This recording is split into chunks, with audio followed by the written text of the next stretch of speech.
he was up there battling in the top 3, 4, racing with these guys, and I think at one point had the lead. He started front row. I think he finished second in the scramble. So he started front row with Blaine Corey, and man, these young guys coming up, the sprint car scene on the West Coast, especially here in the Pacific Northwest, has got a lot of upcoming talent. And, we was talking about the girls earlier. These young girls get out, and you look like they're like 14, 15 years old, and going, my God, they're out there swinging those cars around like they're nothing. Mm-hmm. Yeah. Anissa Curtis she's going to be a good driver. She's running against some big talent there at Southern Oregon. I mean, those guys down there, that sprint car scene, you don't have on a top to bottom, there's not a real big separation in equipment and talent. Usually you've got your 4 or 5 guys that are really good, then you've got the next group, and then you've got the guys that are coming up that are just kind of learning and filling the field. That doesn't happen at Southern Oregon. Every single car on that track is just they're all competitive. Everyone, and they're just at the same level. Yeah, that's the thing. That's what I'm trying to say is they're all right there on that same plateau, and we've seen, is it 3 sprint car races now with 3 different winners? Mm-hmm. That'll tell you right there. I like the sprint cars.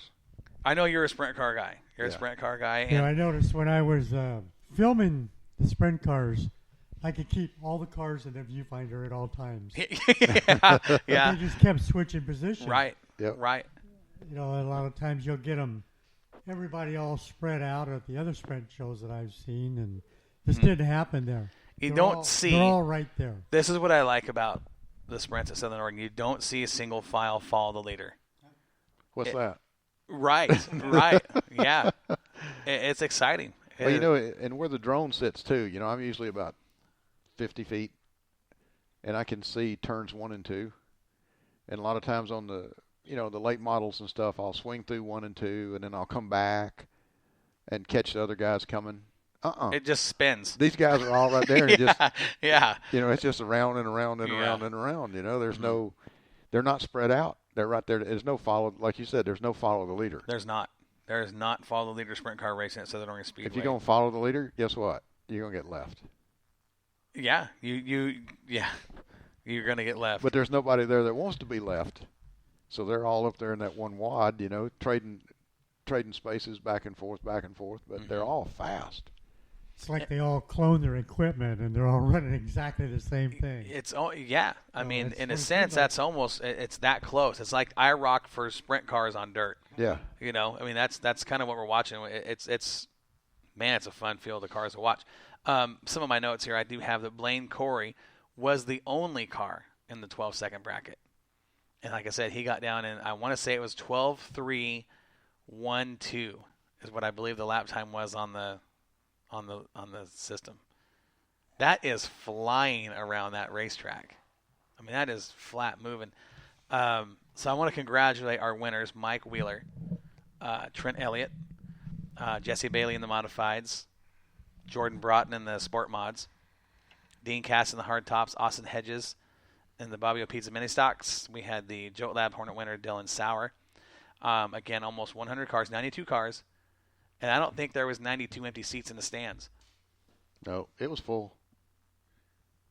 Did you hear the crowd when these guys, I mean, you can hear them. That's what's exciting is you can hear them. It's like, man, this is. Anytime you can hear the crowd over the cars. Yeah. They're loud. Mm-hmm. They're really loud. Yeah. And, wearing a headset too makes a big difference. Mm-hmm. Because, if where we're at, it's pretty noisy. Oh yeah, you guys are out in the. We're out there in the fan section, but we're above the fan section. Right. But it's great, to look down and see all those guys having so much fun. They're looking it up and waving at us, and they had fun with the drone. Mm-hmm. And then I've got to give a plug to our soccer team that was there, the football academy that was there that got a pretty good chunk of change to take home with them. Yeah. Yeah. $606 or $606 to the winner. Yeah, yep. $606. Did pretty good. Saturday, June 22nd, Southern Oregon Speedway, the Wild West modified shootout comes to Southern Oregon, and that is going to be one to watch. That's going to be some in-your-face racing. It is. I want to talk about the Wild West Modified Shootout. I'll run through the schedule real quick. So they open the 21st, Friday, Siskiyou Golden Speedway in Wairika. They pack up. The next day, they're in Southern Oregon. And then Sunday, June 23rd, Coos Bay. Monday, June 24th at Cottage Grove. Okay. Tuesday, June 25th, they're back at Grove. Wednesday, the 26th, they're at Sunset. And then Thursday, the 27th, is the travel date, so they're off. And there's a appreciation party. And then Friday, June 28th, they're in Lebanon, as well as the 29th to finish up the series. Okay. Wild West Modified Shootout started in 2011. I'll take you through the series champions. Brian Papa, notorious down there at Southern Oregon. Jesse Williamson won it the second year in 2013, or 2012. Backed it up in 2013. 2014, Alex Stanford won it by just a few points. 2015 series champion was Jesse Williamson. Kellen Chadwick dominated the 2016 series. 2017 was Jesse Williamson. And last year was John Campos. Yep. John Campos won the Speedweeks. And, man. Yeah, I was there for that. That is the Speedweek deal. You get guys from all over.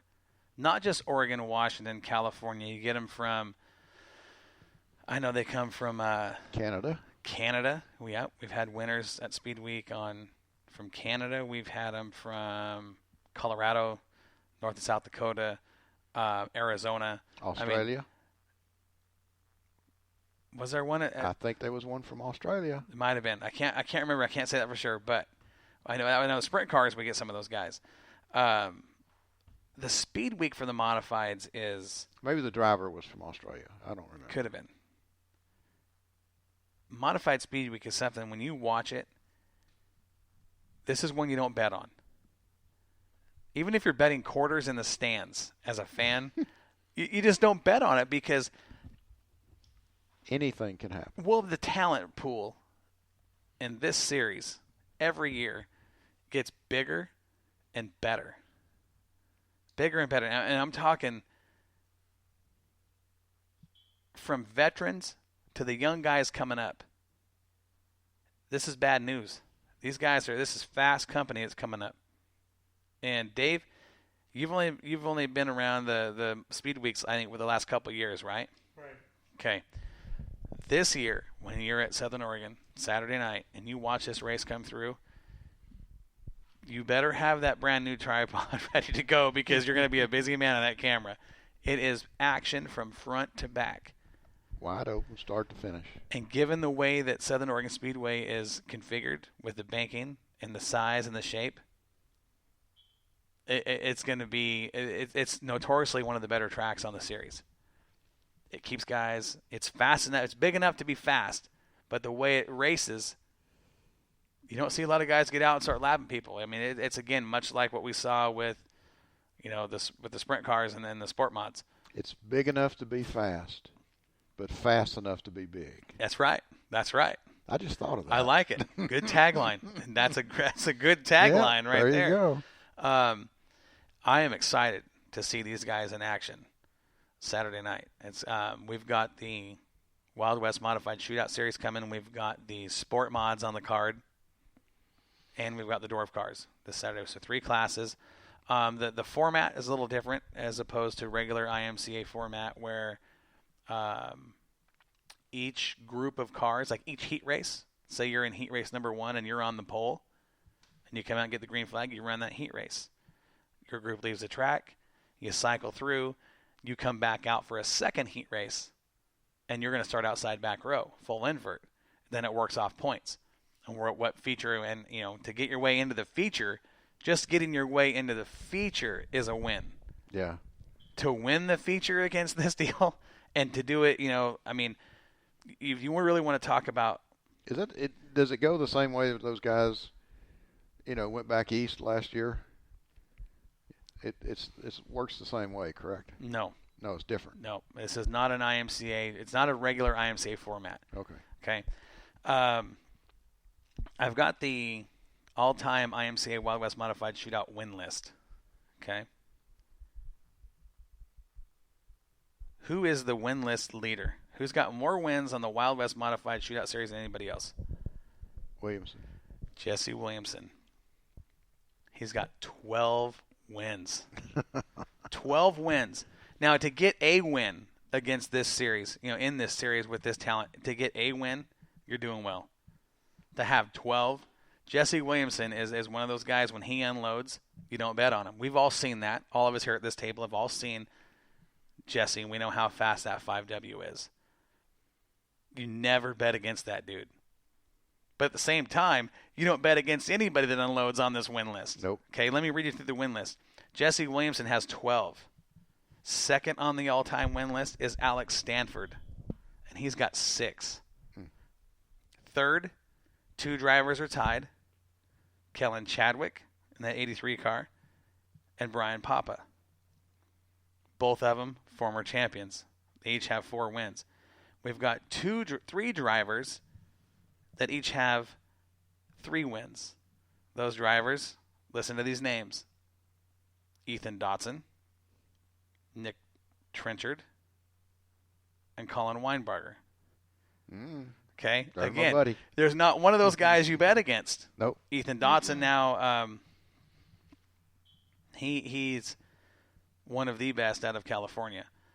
But when that Superman car unloads, nobody bets against him neither. How can you? Given can't. his history in the modifieds. You can't. You can't. Just below him, we've got 3 drivers tied with 2 wins. Those drivers are Travis Peary. Again, we saw him at Southern Oregon earlier this year. Wicked fast. Ken Schrader with 2 wins. The Ken Schrader of NASCAR fame. Yeah. Now, I will tell you, let me give you a quick Ken Schrader story. A couple, years, it's 2012 it was. Ken showed up in Lebanon, and it was a big deal that he was coming. Anytime you get a big name like that unloaded in any track in the Northwest, you're going to draw a crowd. You're going to draw, more cars just because they want to race with Ken. I'm up in the booth. Cars are coming out for practice. Each group gets a practice, I think 3 or 4 laps, whatever it is. And Ken rolls out in the number 9 Federated Auto Parts modified, and on lap 2 of his hot lap session out of turn 2 down the back straightaway, the car goes up in smoke. Just dynamited his engine. Smoke goes everywhere, and you could hear, and I'm not kidding you guys, we've all been to the football games where the receiver is wide open, touchdown pass is coming, and he trips or he drops the ball. And the crowd goes, ooh. Oh. It's like a boxer getting punched in the gut. Ooh. You could hear, you could physically hear the crowd. Ooh. They were there to see Ken, and he just blew his motor, right? I immediately grabbed the radio from the scorekeeper, and I said, I want to know what's going on with that 9 car. Somebody get me some information right now. Chris Novziger on the quad flies over there, has a conversation with Ken and his crew, and says, hey, Corey, this is Chris. I said, what's going on with the 9 car? I know everybody wants to know, right? I've got my mic turned off so we can hear the radio. And he says, well, I'm talking with them, and they did blow that motor. And I said, okay, what are they doing? He says they're getting the backup car out. Okay, thank you. I turned my mic hot, and I said, well, race fans, you know how I am. I like to play with the crowd a little bit. I like to have fun, right? I said, race fans, I'm just getting word, and this is how I said it. I said, I'm just getting word out of the pit area from Chris Novziger. Ken Schrader has indeed blown the motor on the number 9 car. And the crowd just again, you could hear him. And I go, but he's breaking out the backup car, right? And the crowd goes nuts. Ken came out that night in the feature, and knowing, we know how good this Wild West Modified series is. You heard the names on the wins list, and we're not even done